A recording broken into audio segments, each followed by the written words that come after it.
आपके प्रयास का हर दिन आपकी जीत के पीछे होता है। हर दिन हमें जीत नहीं मिलती, लेकिन हर दिन का प्रयास एक दिन हमें निश्चित ही सफलता की ओर ले जाता है। गरीब की मदद से बड़ा कोई पुण्य नहीं है। खासकर गरीब बच्चों की शिक्षा और उन्हें सही राह दिखाना हमारा समाज के प्रति एक फर्ज है। अपने इसी फर्ज की ओर एक कदम बढ़ाते हुए गरीब बच्चों की शिक्षा के लिए आज दिनांक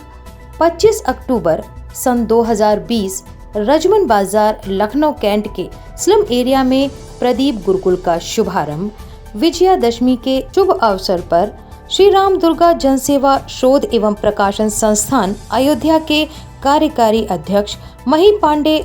जोनल मैनेजर श्वेता बनौधा द्वारा किया गया, जिसका उद्घाटन पार्षद जगदीश प्रसाद द्वारा किया गया, जिसमें 60 गरीब बच्चों को प्रवेश दिया गया। इस संख्या के भविष्य में बढ़ने की प्रबल संभावना है। अपने संबोधन में पार्षद जगदीश प्रसाद द्वारा श्री राम दुर्गा जनसेवा शोध एवं प्रकाशन संस्थान के कार्यकारी अध्यक्ष मही पांडे तथा जोनल मैनेजर श्वेता बनौधा और संस्था के सभी वॉलंटियर एवं टीचर्स के भगीरथ प्रयास और क्षेत्र के शैक्षिक विकास में उनके योगदान की भूरी प्रशंसा की। अध्यक्षता करते हुए पार्षद जगदीश प्रसाद ने संस्था को सभी प्रकार की सुविधा और संसाधन देने का वचन देते हुए मही पांडे से इस अंचल के विकास के लिए योजनाएं बनाने एवं क्रियान्वित करने का आग्रह किया। उपस्थित अभिभावकों एवं जनता ने इस प्रदीप गुरुकुल में बच्चों के सर्वांगीण विकास के लिए दी जा रही सुविधा और मार्गदर्शन पर हार्दिक संतोष प्रकट किया। अंत में बच्चों को चॉकलेट एवं अध्ययन सामग्री का वितरण किया गया।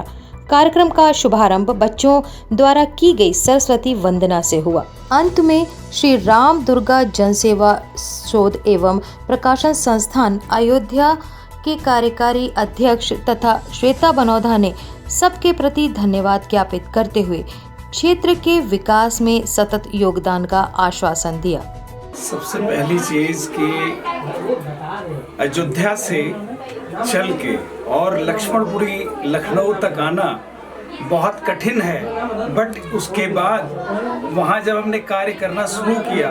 और हमें किसी की प्रेरणा से ही हम निकले वहाँ, जैसे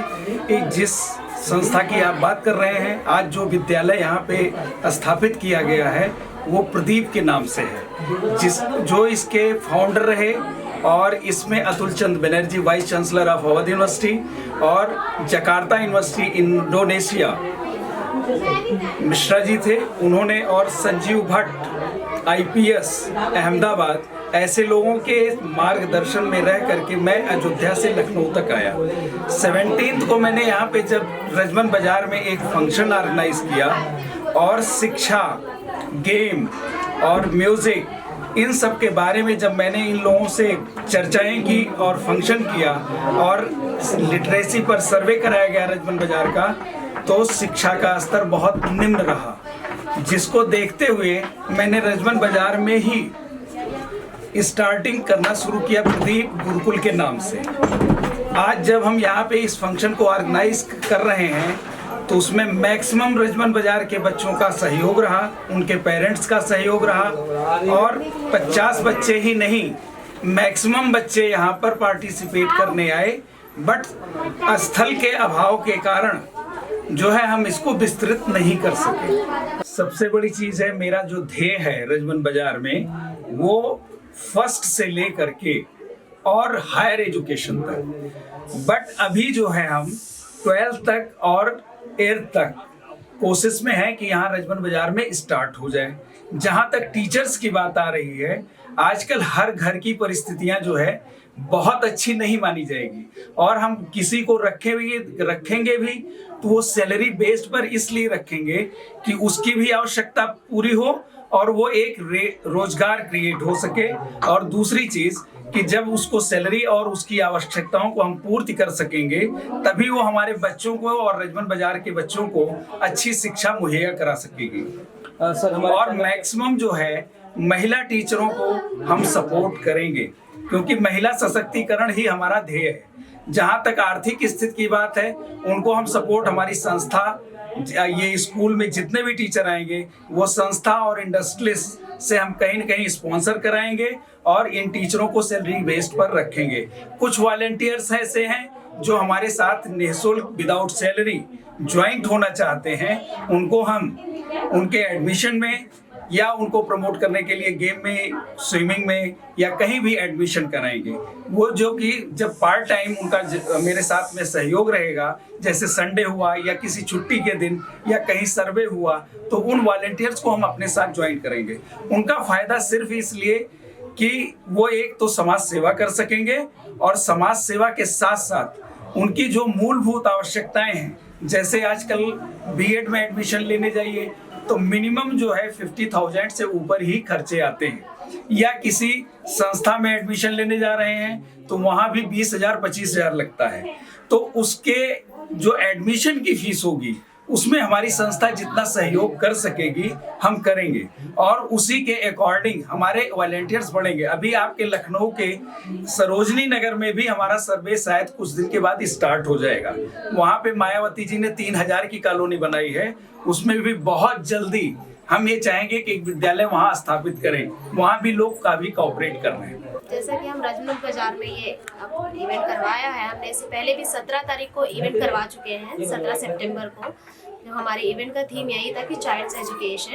एंड कोविड-19 अवेयरनेस। तो हमने उसमें भी बच्चों को ये कहा था कि हमें कैसे बच्चों को जागरूक करना है, किस तरह से बच्चों को शिक्षा देनी चाहिए, ये सब बातें हमने इवेंट में करी थी जो 17 तारीख को हुआ था। तो उसी के आगे बढ़ के थोड़ा एक स्टेप हमने आगे बढ़ाया है अपने उस काम से। तो हमने यहाँ पर बच्चों के लिए निःशुल्क शिक्षा की एक छोटी सी मुहिम चलाई है, जिसमें हम बच्चों को निःशुल्क शिक्षा देंगे और जो भी उनके सामान होता है, कॉपी किताबों से लेकर पेन तक, वो हम बच्चों को प्रोवाइड कराएंगे। जो बच्चे बहुत माँ बाप कुछ होते हैं तो बच्चों को नहीं पढ़ा सकते, उनके कुछ फाइनेंशियल कंडीशन होती है, तो हम उसी देखते हुए, उनकी फाइनेंशियल कंडीशन को देखते हुए हम बच्चों को आगे बढ़ाना चाह रहे हैं। हम भी चाह रहे हैं कि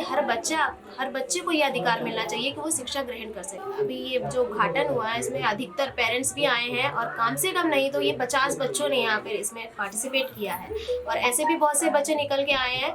ज़्यादातर मुस्लिम लड़कियाँ। तो वो भी ऐसे बच्चे निकल के आए जो 7th ड्रॉप आउट है, 8th ड्रॉप आउट है। तो उनमें से हमने जब उनके बारे में उनसे पूछा कि आप लोग क्यों नहीं पढ़ते, तो उन्होंने रीज़न बताया कि हमें दीदी आगे पढ़ने का मौका नहीं मिल पाता है, हम यहाँ से बाहर नहीं निकल सकते, हम जा नहीं पाते हैं, हमें बहुत दिक्कत होती है, कुछ पेरेंट्स की दिक्कत होती है, पेरेंट्स आगे बढ़ाना नहीं चाहते, कुछ फाइनेंशियल कंडीशन होती है। तो उसी यही सब चीज़ों को हम देखते हुए उन बच्चों को आगे बढ़ाना चाह रहे हैं, ड्रॉप आउट चिल्ड्रन को भी और प्राइमरी सेक्शन वाले बच्चों को भी। सर हम लोग मैनेज करेंगे और हमारी पूरी कोशिश रहेगी कि हम बच्चे को इतना ज़्यादा ट्रेन कर दें कि बच्चे को आप ये ना कह सके कि वही बच्चे हैं जो आप इन लोगों को मिल के गए थे। हम लोग बच्चे को मोटिवेट करेंगे पढ़ाई को लेकर और उनको बताएंगे कि एजुकेशन कितनी ज़्यादा ज़रूरी है हम लोग के लिए। हम उनको बताएंगे, उनके पेरेंट्स को बुलाएंगे, उनके पेरेंट्स को समझाएंगे कि एजुकेशन हम लोग के लिए कितनी ज़्यादा ज़रूरी है और उनसे बोलेंगे कि वो हमारे साथ कोऑपरेट करें और अपना बेस्ट देने की कोशिश करेंगे। फिजिकल एजुकेशन टीचर हूँ,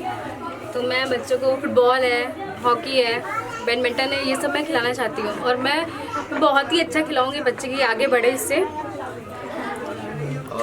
हम लोग पार्टिकुलरली एक बच्चे का काउंसलिंग करते हैं, एक बच्चे की काउंसलिंग करते हैं। जो बच्चे अगर जिस फील्ड में हैं हम उनको उस फील्ड के लिए मोटिवेट करते हैं और प्लेटफॉर्म देते हैं। वो जिस फील्ड में जाना चाहते हैं, अगर वो एजुकेशन में है, चाहे वो